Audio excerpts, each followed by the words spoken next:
প্রথম দিন যখন আমরা মিছিল করি আমরা নারায় তাকবীরের ধ্বনি দিয়েছি না? আরেক পক্ষের দালালরা আমাদের স্যারদেরকে ফোন দিয়ে বলতেছে মাদ্রাসা জামাত শিবিরের আড্ডা হয়ে গেছে।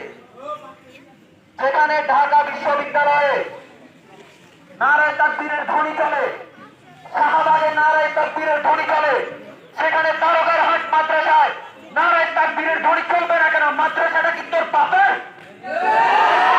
তোদের সবার চামড়া তুলে ফেলবো আমরা। এটা মাদ্রাসা, এখানে তোদের পাইপলামি চলবে না। এই মাদ্রাসায় রাজনীতি করতে আসলে পাথর চামড়া উঠিয়ে ফেলবো।